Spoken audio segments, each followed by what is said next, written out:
Assalamualaikum everyone. My name is Ramin Arif and I am a student of Rehan College as a facilitator.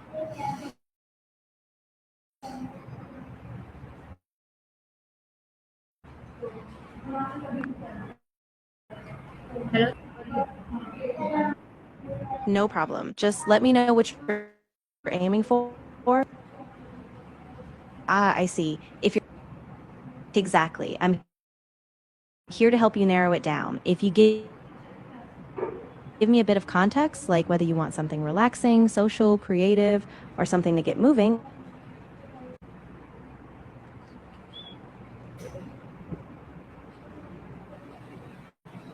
Why is empathy and how is different from sympathy?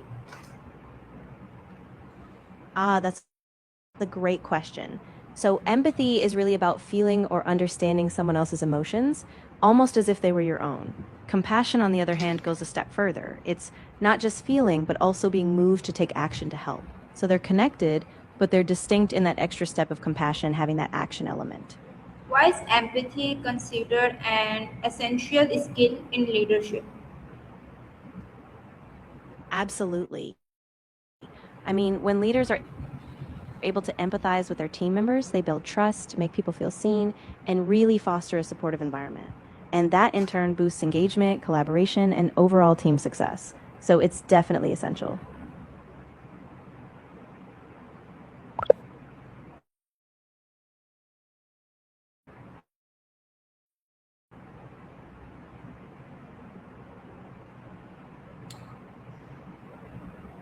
How does empathy influence human relationship at work?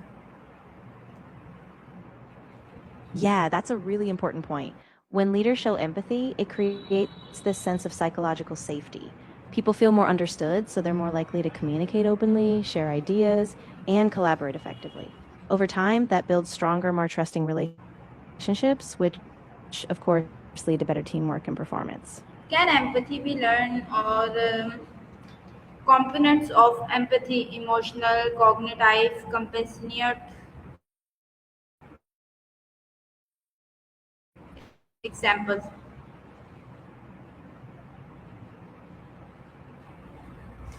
Feeling like if a coworker is stressed, you feel that tension too.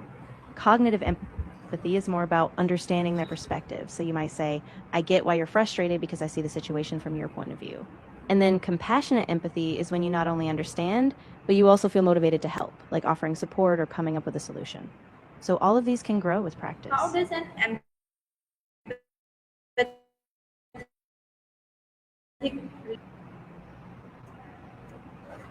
Exactly. When a leader consistently shows empathy, team members feel safe and valued. And that trust is like the foundation. When people know their leader cares about them, they're more likely to be open, take risks, and really engage. So it really strengthens the whole team dynamic. what do employees feel more motivated under empathic leadership? Oh, absolutely. When people feel understood and supported, they tend to be more engaged and committed. They know their leader has their back, so they're more motivated to go above and beyond. It kind of sparks a positive cycle: better performance, higher morale, and a stronger sense of purpose in their work. What challenges do leaders face when trying to be empathic? Yeah, that's a great point. One big challenge is that leaders are often under a lot of pressure, so it can be hard to slow down and really listen.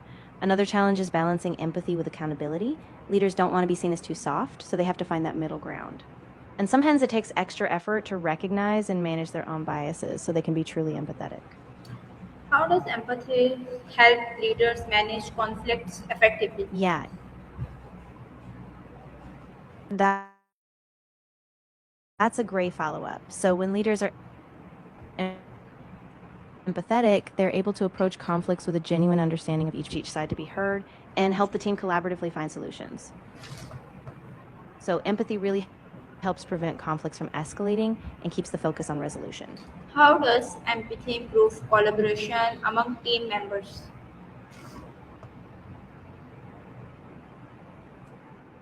Yeah, great question. When team members sense that their leader really understands them, it breaks down those barriers. People feel safer sharing ideas and taking risks. Why is empathy important of effective communication in teams? Oh, it's absolutely crucial. When communication is clear, open, and empathetic, it reduces misunderstandings and builds alignment. People know what's expected, they feel heard, and that leads to more trust and stronger collaboration. Basically, it's the glue for the team. Okay. What role does empathy play in building a positive team culture?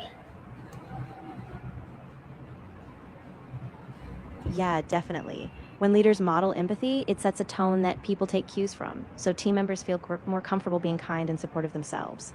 That creates a positive cycle where people uplift each other, recognize each other's contributions, and that kind of positivity just spreads across the whole team.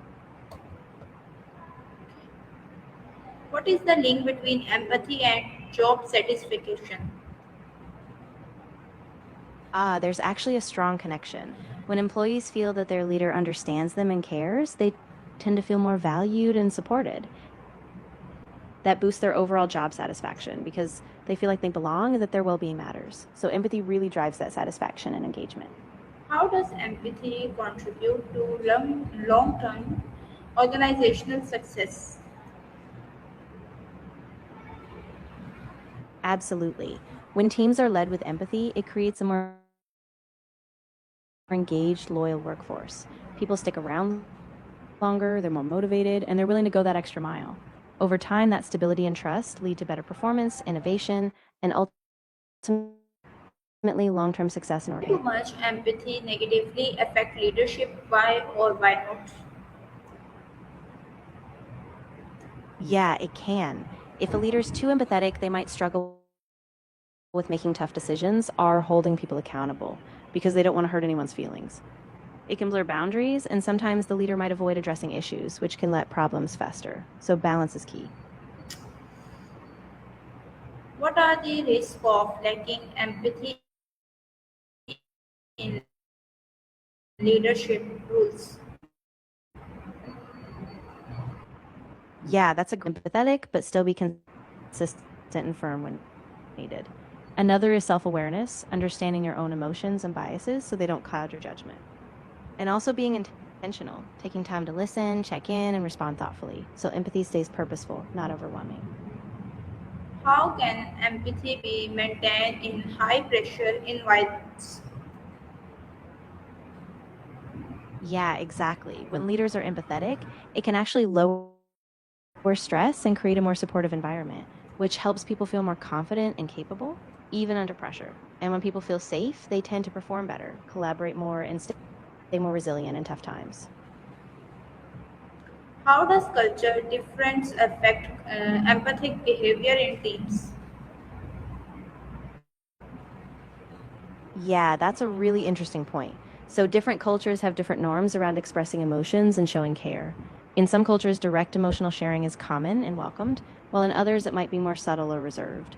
So, leaders need to be mindful of those differences and adapt their empathy to fit the cultural context so it lands trustfully. What are the some ways leaders can develop empathy in daily practice? Yeah, definitely. One big practice is active listening, open ended questions to invite others to share more feeling, and they can practice seeing situations from different perspectives so they stay grounded in empathy. How can active listening improve empathy in teamwork? The team they're valued and that their experiences matter, understanding of what's really going on so they can respond with more genuine care and insight.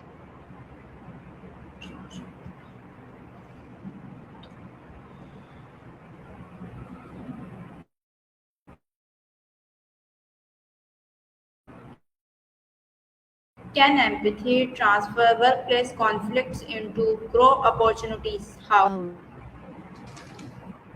definitely.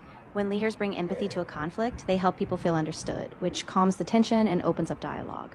By really seeing each person's perspective, they can guide the team towards solutions that address root issues, not just symptoms.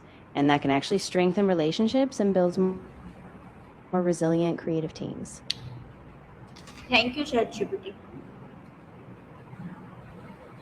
You're so welcome. I'm really glad the discussion was helpful. If you have any more questions or you want to dive